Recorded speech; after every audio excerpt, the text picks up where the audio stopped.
Cooker में लौकी पकाएंगे, फुलेरा को मुक्ति दिलाएंगे। जी हाँ दोस्तों, इन्हीं लाइनों के साथ मैं आ चुका हूं आप लोगों के बीच में पंचायत 4 और 5 का रिव्यू लेकर के। जी हाँ दोस्तों, मेरे पिछले वीडियो में आप सबने बहुत सारा प्यार दिया, उसके लिए बहुत बहुत धन्यवाद। आप लोगों की प्रतिक्रिया, आप लोगों का फीडबैक ही हमें इंस्पायर्ड करता है और मोटिवेट रखता है, जिसकी वजह से हम नए नए वीडियो, नए नए टॉपिक्स पर बात कर पाते हैं। जी हाँ दोस्तों, अभी मैं बात करने जा रहा हूं सीजन 4 के फुल ऑन रिव्यू पर।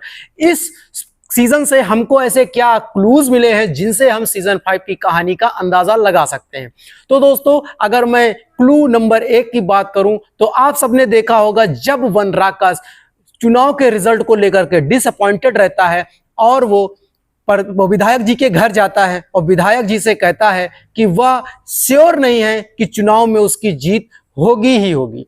तो विधायक क्या करता है, अपना एक खास आदमी वोटिंग काउंटिंग बूथ पर भेजता है और वहां पर चुनाव में शायद धांधली के काम करता है, जिसकी वजह से ऐसा अंदाजा लगाया जा सकता है कि ये जो चुनाव हुआ है, इसमें जो वन राकस की जीत हुई है, ये कहीं ना कहीं एक धांधली के द्वारा, एक घपलेबाजी के द्वारा हुई है। वन राकस की जो कहानी है, वन राकस की जो खुशी है, बस वो थोड़े ही पल की होने वाली है, ऐसा सीजन 5 में दिखाया जा सकता है।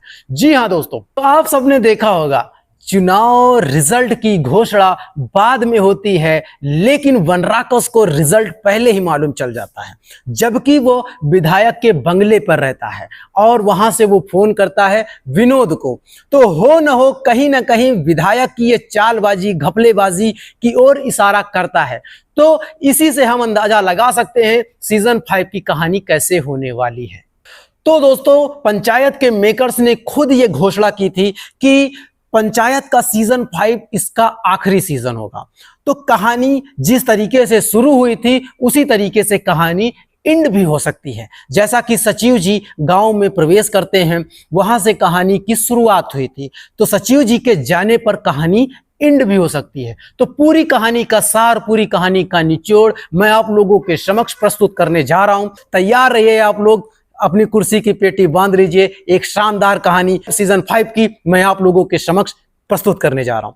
तो दोस्तों, आप सबने देखा होगा कि जो वन राकस है और जो कांति देवी है, काफी सारी खुशियां मनाई है, काफी ज्यादा जश्न का माहौल मचा हुआ है फुलेरा में, लेकिन वास्तव में ये खुशियां थोड़े ही पल में ढहने वाली। इस घपलेबाजी की सूचना सांसद को होती है। सांसद गांव में पुलिस को भेजकर वापस से जो कांति देवी हैं, जो भूषण है, उनको गिरफ्तार करवा देता है। जी हाँ दोस्तों, हो सकता है ऐसा, शायद ऐसा देखने को हमको मिले।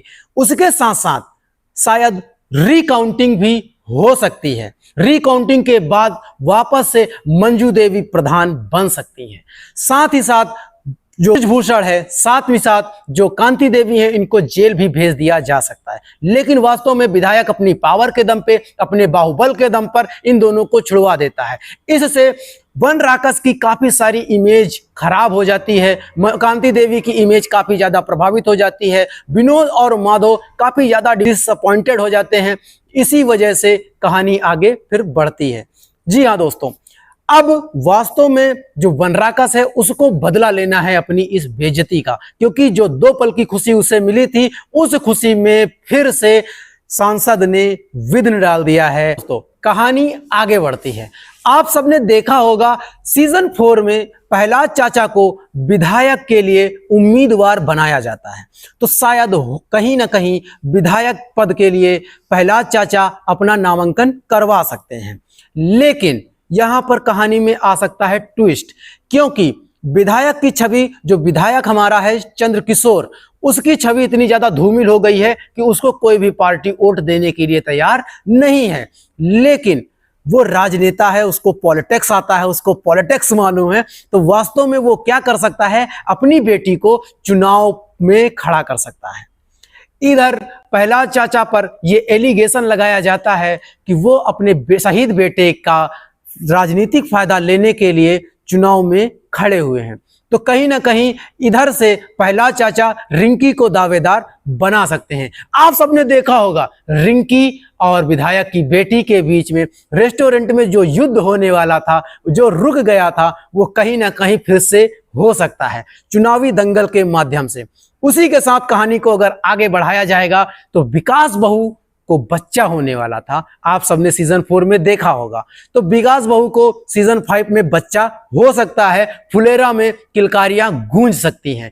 इसी दौरान जो हमारे सचिव जी हैं, रिंकी के साथ में छत पर या कहीं पर उसी जो सेलिब्रेशन होता है, उसी सेलिब्रेशन के दौरान कहीं ना कहीं पकड़े जाते हैं एक दूसरे से बात करते हुए। बात का मतलब आप समझ रहे हैं, करते हुए पकड़े जाते हैं, जिसको देख लेता है हमारा माधव। माधव जाकर के सारा घटनाक्रम सुना देता है किसको? कांति देवी और बनराकस को। बनराकस अपनी बेइज्जती का बदला लेने के लिए इस बात को पूरे गांव में फैला देता है। इससे जो हमारे प्रधान जी हैं उनको काफी सारी समस्याओं का सामना करना पड़ता है और कहीं ना कहीं उन बेइज्जती की अनुभूति होती है। जैसे कि एक दोस्त जो घर में रहा, घर पे आता जाता रहा और साथ ही साथ उसने एक अपने ही दोस्त की बेटी के साथ में प्रेम प्रसंग बनाया चोरी छुपे। तो ये कहीं ना कहीं प्रधान के छवि को धूमिल करेगा, क्योंकि प्रधान ने कहा था कि हमारा दबदबा था, दबदबा है और शायद हमेशा बना रहेगा। तो कहीं ना कहीं प्रधान जी के दबदबे पर ये लांछन लगने वाला है सीजन 5 में। इसी के साथ सचिव जी को गांव से निष्कासित किया जा सकता है, रिंकी को विधायक बनाया जा सकता है और इसी के साथ जो हमारी पंचायत 5 का सीजन है वो खत्म होगा। सचिव जी के आने से कहानी की शुरुआत हुई थी और सचिव जी के जाने से कहानी का एंड हो सकता है। तो ये रहा पंचायत सीजन 5 का छोटा मोटा सा रिव्यू। शायद ऐसा हो सकता है, ये मेरे पॉइंट ऑफ व्यू है, शायद ऐसा देखने को हमें मिल सकता है। लेकिन वास्तविक घटना, वास्तविक कहानी क्या है, ये तो सीजन 5 आने पर पता चलेगा। जी हाँ दोस्तों, वेट कीजिए सीजन 5 के आने का। अगर मेरी कहानी से कहीं ना कहीं आप रिलेट करते हैं, अगर सीजन 5 में कहीं ना कहीं मेरी कहानी की झलक आपको दिखेगी, तो आप सब वापस से हमारे वीडियो पर आइएगा और टैग कीजिएगा हमें अमेजॉन पर। धन्यवाद, थैंक यू।